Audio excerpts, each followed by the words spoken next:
Now London Decides, presented by Alistair Stewart.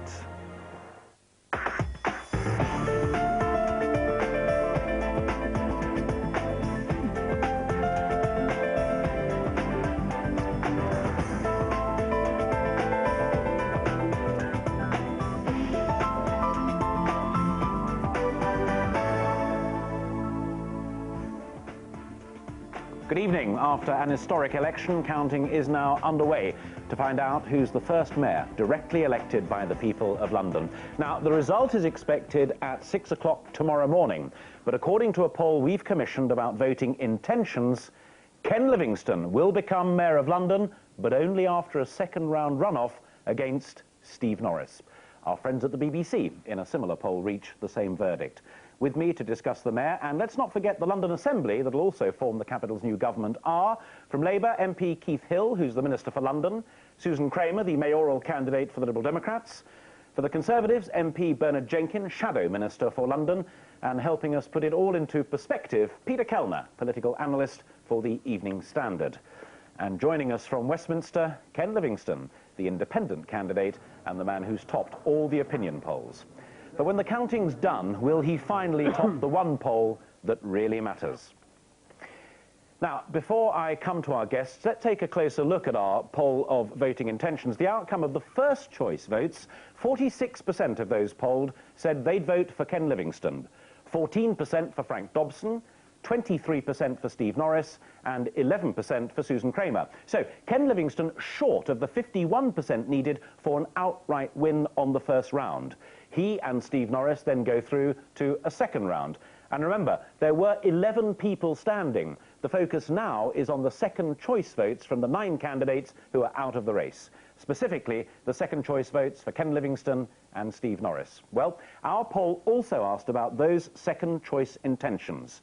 And Ken Livingstone gets roughly 21% of those second choice votes.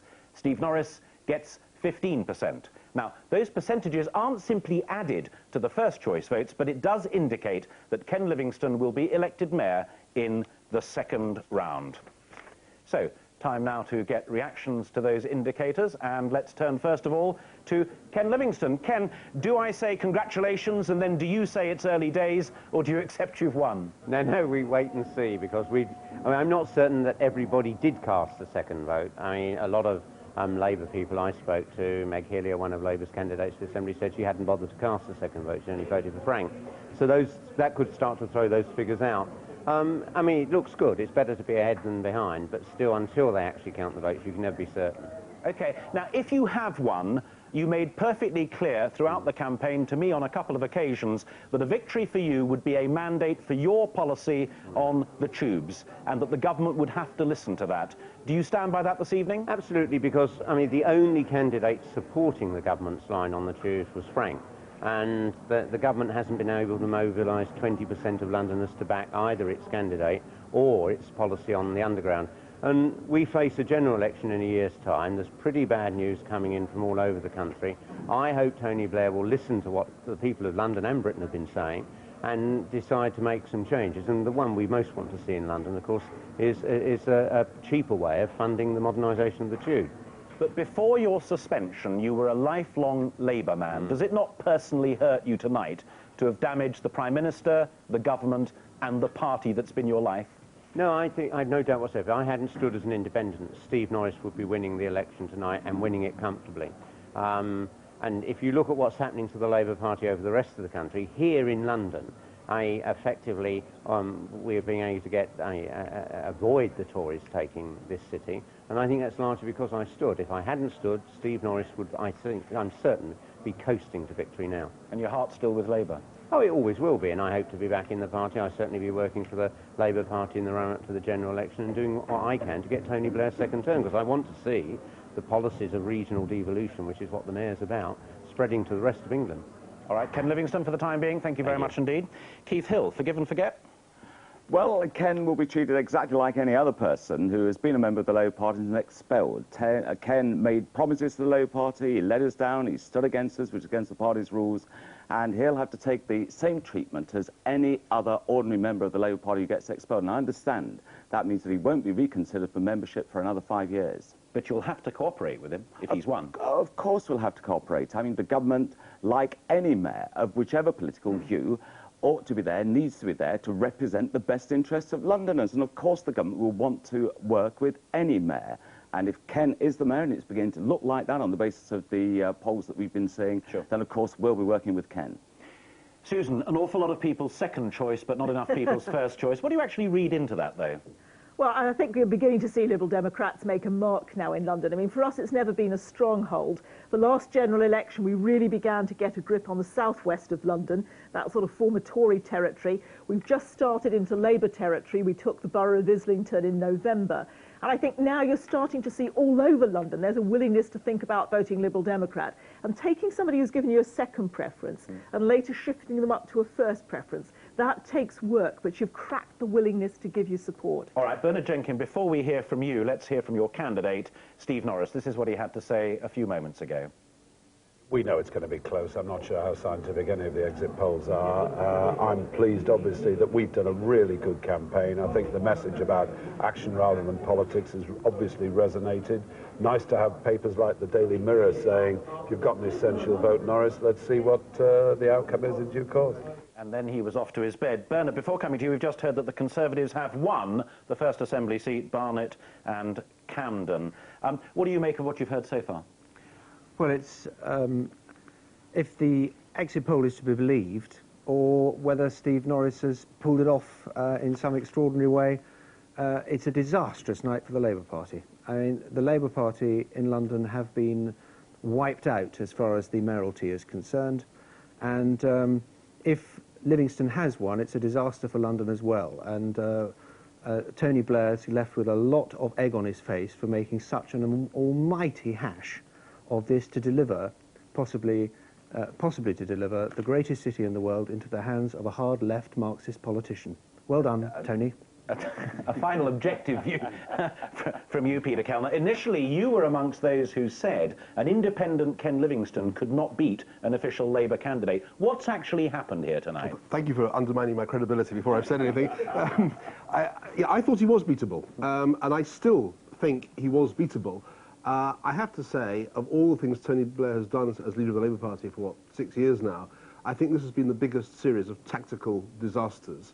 I think the way they played it a year ago, 2 years ago, when they could and should have taken on Ken Livingstone, I think they could have beaten him. They failed to do so. The mess up over deciding who was going to be the standard bearer, the appalling way they handled the Labour selection, and the rather lacklustre campaign we've had over the couple of months. It is a... What's that old saying? It's desperate but not serious. It's a desperate result for Labour. I'm not sure how much you can read into it in terms of the next general election. I suspect not very much. The Independent claims that it could be the start of something even more significant this morning, as you will have read as well. But we'll talk about those things again later on. For the time being, thank you all very much indeed. Because, of course, when all of the votes are counted, the winner will be announced at the Queen Elizabeth Centre in Westminster, and we can go back there now and join our political correspondent, Simon Harris. Simon, what's actually happening this evening? Because it's different to all elections that we've ever seen before. Absolutely, Alistair. In fact, this is where it's all happening tonight, in a way. Very much the nerve centre of the operation for this evening's election results night. But although, in fact, not a single vote is being counted here. That's being done in 14 counts, one in each of the 14 constituencies across London. Now, of course, all the mayoral candidates can't be in 14 places at once, so they need some central area to congregate in, to listen to the results, and that's what's going to happen here. OK, everybody is saying that turnout is going to be a key factor. What can you tell us about that? Well, we haven't officially had the turnout yet, although the indication is from that early result already in that it's pretty low. I mean, remember the referendum 2 years ago, it was 34.6%. Everyone said that was a pretty low turnout for a referendum. It looks as if it could be as low as 30% for the actual election itself. Now, that would be pretty depressing for the people who've been running the election campaign on behalf of the government to try to turn out the vote. It might also explain that glint in Steve Norris's eye and Bernard Jenkins' eye a little while ago. Well, very much. I mean, Steve Norris was relying on the fact that he has a very effective party machine that can turn out votes in some of those outlying areas, some of those once traditional Tory areas in outer London. And if the turnout was small, that would mean a small turnout for Ken Livingstone. And of course, if the Tory vote can be brought out in those areas, it would do him a lot of favours. And finally, you reckon you're still on schedule for 6 a.m. tomorrow morning? No, I think that's been revised completely. We're possibly talking about as early as 2:30 or 3 o'clock in the morning. OK, well, keep the matchsticks in your eyes. Cheers for now, Simon Harris. We'll go back to him a little bit later on. Also, so what actually awaits the man or woman who wins? The Mayor has responsibility for a budget of more than £3.5 billion. He or she also has wide-ranging powers throughout that 4-year term. But there are certain key areas of responsibility: transport, the police and fire services, planning and development. Plan which the boroughs implement.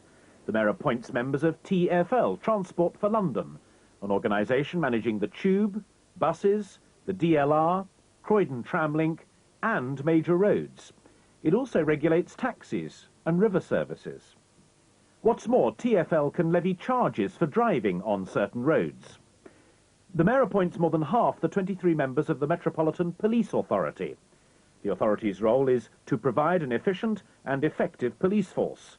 Both it and the Mayor can make representations to the Met's Commissioner, who'll still be appointed by the Home Secretary. The new London Fire and Emergency Planning Authority will run the fire service. It'll have 17 members, 9 from the Assembly, 8 from the boroughs, all appointed by the Mayor. The Mayor's responsible for strategic planning on land use.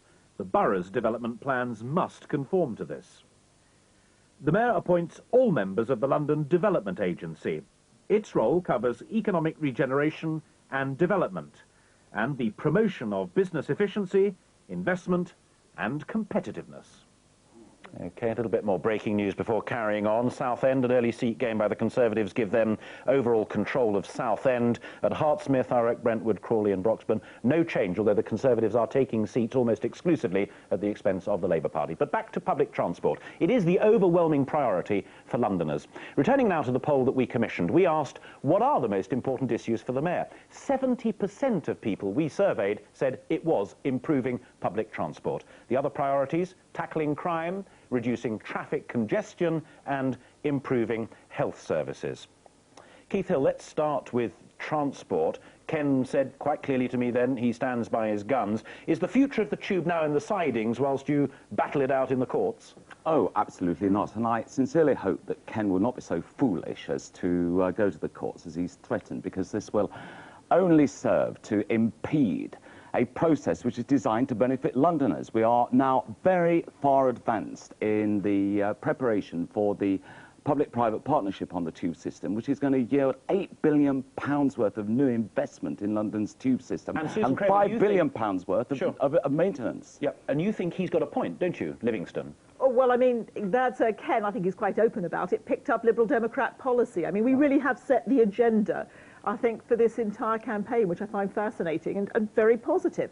But what I am afraid of is, I mean, this is something that I would have wanted to negotiate out with the government in such a way that it didn't become a, you know, I'm tougher than you, therefore I won this type of approach, but really a way to work out the best solution for London. And I'm very afraid that Ken's going to take a confrontational path, and it really just becomes a matter of macho rather than getting the right solution.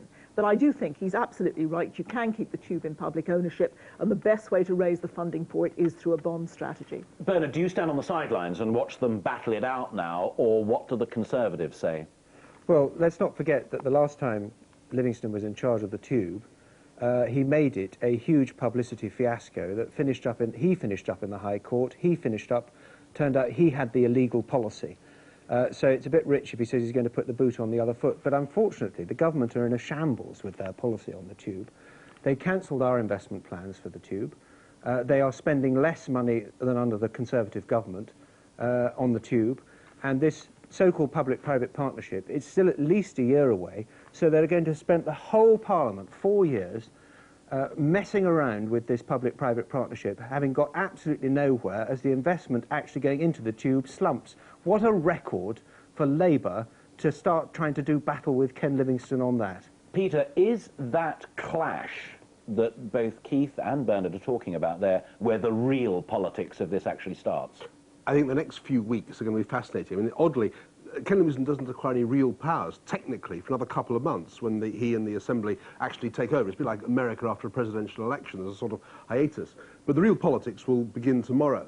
And Ken Livingstone basically has got to decide whether he wants to go down the confrontational routes with the government on transport and a whole lot of other things, and therefore have his excuses when things start to go wrong. He says it's the government's fault. Or whether he wants to do deals with the government, in which transport would be one of them. I wouldn't be surprised if he's going to hold the threat of legal action in his back pocket, where he goes to Tony Blair and say, well, look, let's look at the funding for London, let's look at the police, let's look at the environment, let's look at planning. And if we can do a deal, then the court threat won't go ahead. Now, whether the government will take that, I don't know. Sharp intake of that from Keith Hill there. But that's the politics. That's going to be the political game of the next few weeks. Kellner's normally right. Is he right again? Well, I tell you one thing. The government is not going to yield to blackmail on this. This is a business about central government and the mayor working together. Now, the mayor, by statute, by law, is involved in the negotiations about the public-private partnership on the tube. But the Labour Party went to Londoners at the last general election. Half of the population of London voted for Labour. We have an enormous mandate for the PPP. We will proceed with the PPP. Hang on, I'm going to take the briefest of words from Bernard, and then I've got to move on. Just to point out, nobody supports the PPP except the Labour government. Even Frank Dobson attacked the public-private partnership for the tube, partly because he realised it was an albatross, and partly because he realises it's a complete fiasco. And that, as I said, is the real politics of it. We will come back again to you in a little while. But first of all sorts of other things, of course, have been happening other than our election coverage, which we're going to leave briefly now and take a look at the rest of the news. And here's Joyce Ahaja. Joyce. Thank you. A computer virus masquerading as an email love letter has paralysed businesses across the capital. The so-called love bug disabled computers by jamming systems with thousands of electronic messages. Experts estimate the cost to business in London could run into millions. London has been hit by a surge in crime. Scotland Yard's latest figures show the number of offences in the capital topped the 1 million mark in the 12 months to April. Violent crime rose by 19%, sex crime by 13%, and car crime by 11%. The cenotaph was the scene of a moving ceremony today, just 3 days after rioters defaced the Whitehall Memorial. Today was the 55th anniversary of the liberation of Denmark, and their resistance fighters came to honour the memory of comrades who died in the Second World War. The Queen has opened the National Portrait Gallery's new extension. The £15 million wing houses 3 galleries, a lecture theatre and a rooftop restaurant. Its collection features a host of famous faces, from Shakespeare to the Rolling Stones. Finally, staying with art, a new exhibition at the Royal Academy is set to create a stir. The centrepiece of the show, called Apocalypse, is a lifelike sculpture of the Pope, which has been struck down by a meteorite. That's it. Back to Alistair. Joyce, thanks very much indeed. Time for a quick break, but when we come back, more from our panel, and we'll also be going to South London to look at the battle for the Assembly, the other half of the partnership that will govern the capital.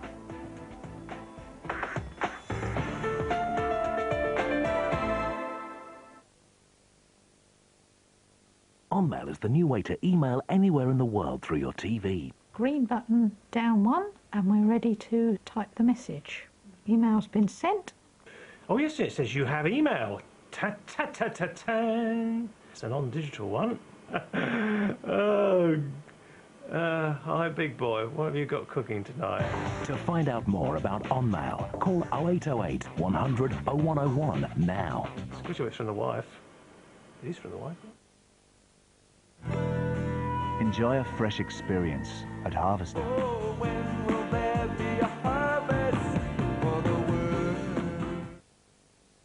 At B&Q, we're driving down the price of mowers. All our Flymo lawnmowers have been driven down to our lowest price ever. Like the Microlite 28. At B&Q, we've got it for only $35.98. That's our lowest price ever. And what's more, all Flymo prices are nailed down to stay down. Buy a mower from B&Q. You can do it when you B&Q it. Daniel! Daniel! It's a marvelous morning this morning. Finger properly told. It's a marvelous morning today. Wash them again. The sun's shining bright, everything's going right. At least it's easier to clean your teeth properly, because the Aquafresh Flex Tip with its unique flexible tip cleans better than ever, in the gaps and even behind back teeth. And the neck flexes to help protect gums. Danny, what are you doing? The Aquafresh Flex Tip. Teeth taken care of.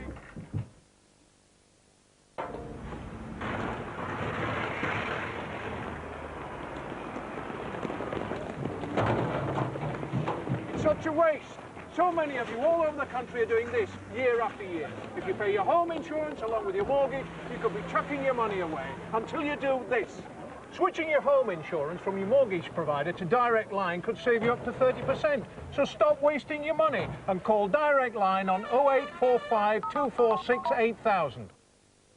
Hola, soy Fernando y quiero enviar un mensaje a British Midland. Muchas gracias por volar a Madrid y traerme tantos clientes nuevos. Mi negocio ha crecido. ¡Venid cuando queráis! Madrid con British Midland. At Specsavers, you can now buy spectacles with very special lenses. They're called reactions because they react to light. So you only need one pair of spectacles for all conditions, day or night. Reactions lenses from Specsavers opticians usually cost £45, but now, if you buy complete price spectacles from our £69 range or above, we'll fit Reactions lenses free of charge. At B&Q, we've driven down the price of bedding plans. Look, £30 is all the Belia for only £3.90. You can do it when you B&Q it.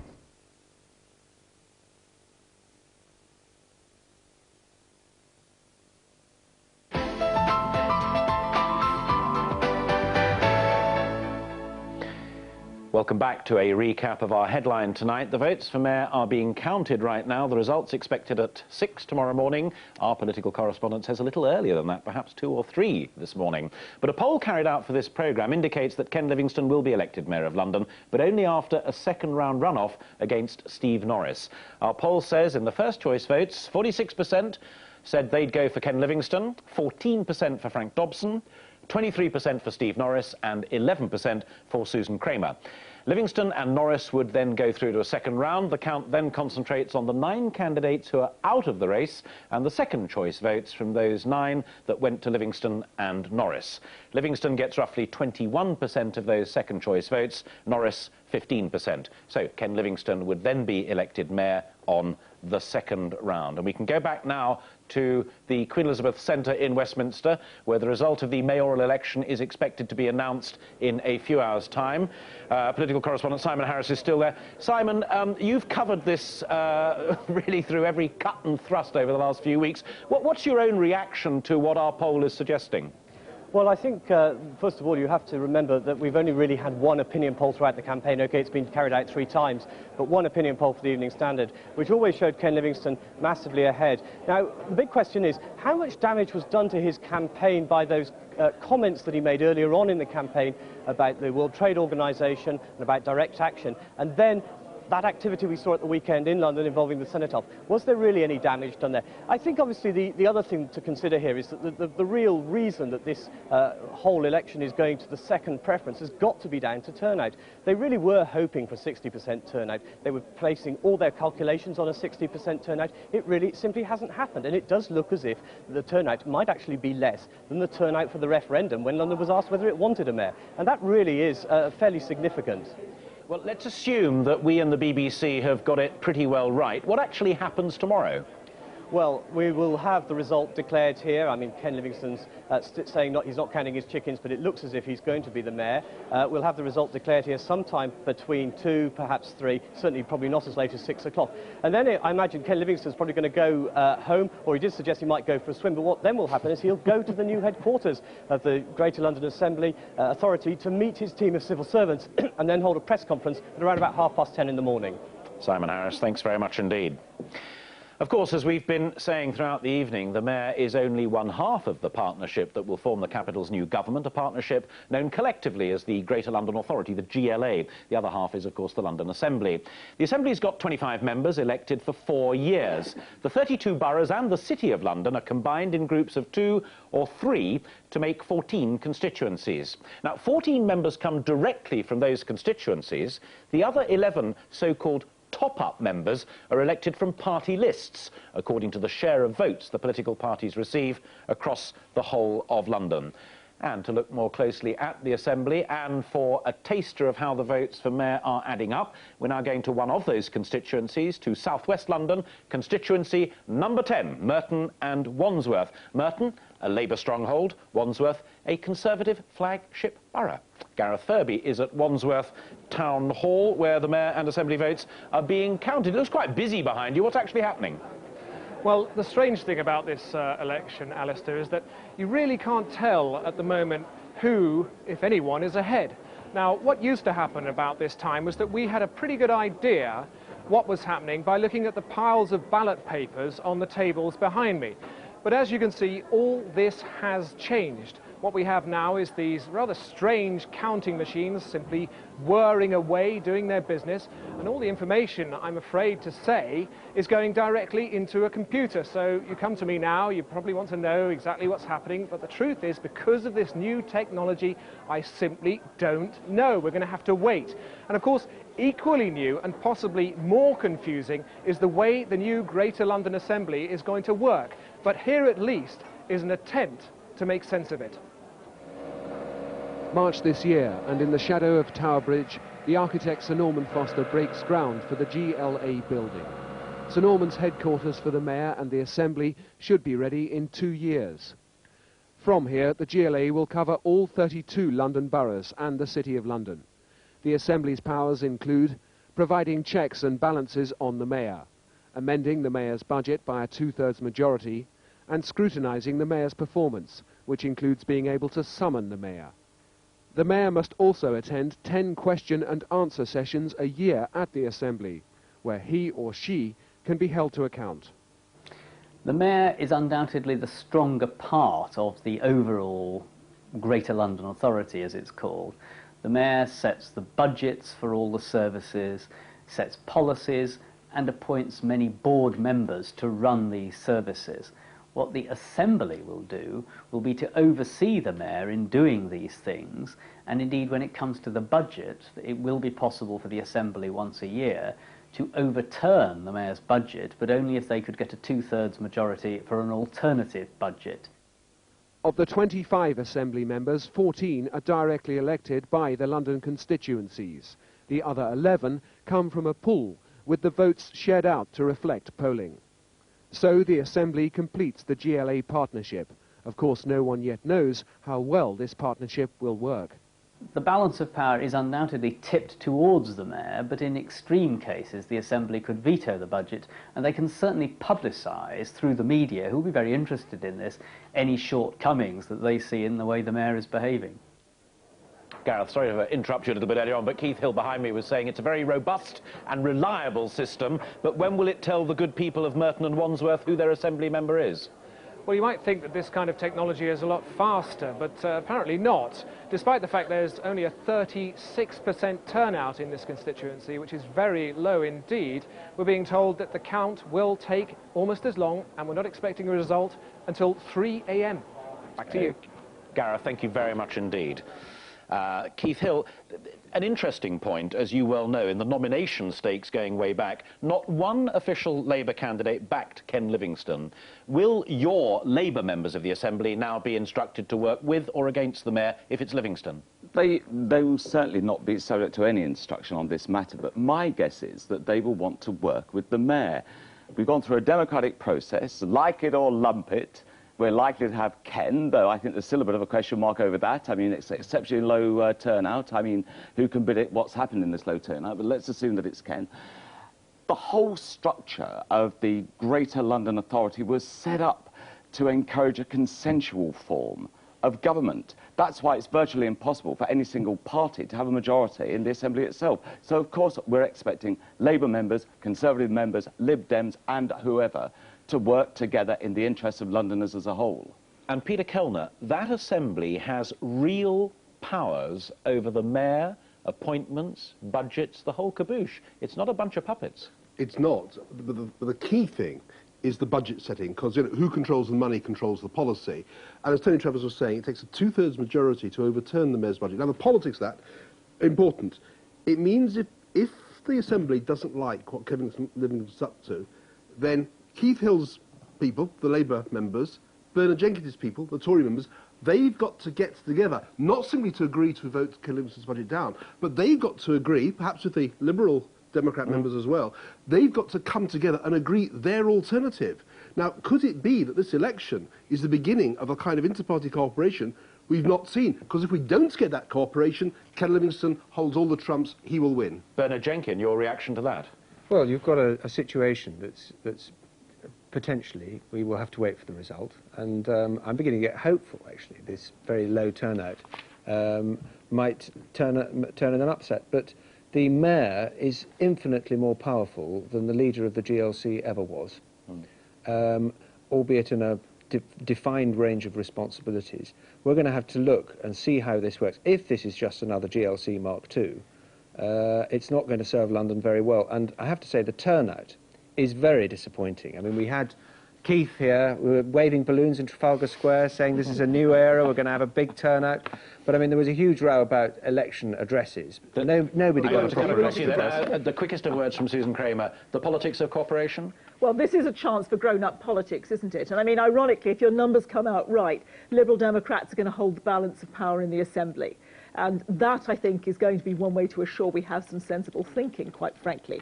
But it's going to also have to develop a cooperative relationship with the mayor. Otherwise, I think that's the worst result for London, if basically we have the two parts just constantly in conflict with each other. All right, thank you all very much indeed for the moment. Now, away from London's mayor and assembly, elections have also been taking place in 40 district councils outside the capital. Seats on these councils were last fought in 1996, when the Conservatives were at their lowest before the general election. In most cases, only a third of the seats are up for grabs, but that could be enough to see a change of control in some councils. Here are some of the key results. The Conservatives have gained control of Southend in Essex. It was a hung council, but the asylum issue was a big player with the Tories on the stump out there. In the south of the region, Labour have retained control of Crawley. There's no change in Reading. Labour retained control there, and the Liberal Democrats retained control of Brentwood Council. And that's the way the picture looks at the moment. If you could have done it all differently, would you have done so? I think there's absolutely no doubt that we would want to look at the process by which the Labour candidate was selected the next time round. But if you're asking me, was it wrong to go ahead with this great project for restoring government and democratic control to London? I think not. It is disappointing that the turnout is low. I think we'll all have to reflect on why that's the case. But what we know is that all through the piece, before the general election, in the course of the general election, when Labour stood so clearly in favour of restoring a democratic government to London, and when we won 57 of the 74 members of Parliament, quite clearly, Londoners have overwhelmingly wanted to have the power returned to them. And so I think we've been right. I think the structure is right. It's an exciting, dynamic, new structure. And I think we all need now to work very hard to make it a great success. Susan, when we did the Carlton London Standard debate, you were in effect offered a job by Ken Livingstone. Are you seriously prepared to cooperate with him? I think that was simply gesture politics. But I mean, for us, this has been such a good election, frankly. We're going to hold the balance of power in the Assembly. It looks like the votes that we'll get for the Assembly will be the highest vote that's ever been for Liberal Democrats in London. We think now we have to be taken as a serious player. We're at worst a shade away from the official Labour candidate in the mayoral election.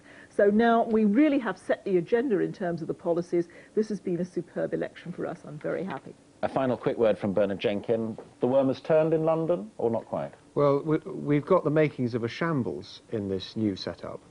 And picking up the point earlier, it really is going to be incumbent upon all the members of the Assembly to pull together to make the thing work responsibly and effectively and to control Ken Livingstone. The danger is, however, it's going to be a fiasco, another mess that Tony Blair's got us into. And as for the turnout, you're responsible for the turnout because you fixed it that nobody should get a proper election address. So the voters didn't know what was going on. I'm going to have to leave it there, I'm afraid, because time has beaten us, but I suspect Ken Livingstone may surprise all of us. That is it. All that remains is to thank my guests, Peter Kellner, who I unfortunately couldn't give a final word to there, Bernard Jenkins, Susan Kramer and Keith Hill, and of course Ken Livingstone, who I spoke to earlier in Westminster. As we've heard, we may know the name of the London Mayor around about 2 or 3 o'clock tomorrow morning, several hours earlier than expected. Our poll says it'll be Ken Livingstone after a second-round runoff with Steve Norris. Will that be the case? We'll bring you the very latest in our bulletins on GMTV, starting at 6:10, and at 9:25 tomorrow morning, another edition of London Decides. We'll have reaction and analysis of the results of the Mayor and Assembly elections. Hope you can join us then. From all of us here, a very good night to you. Good night.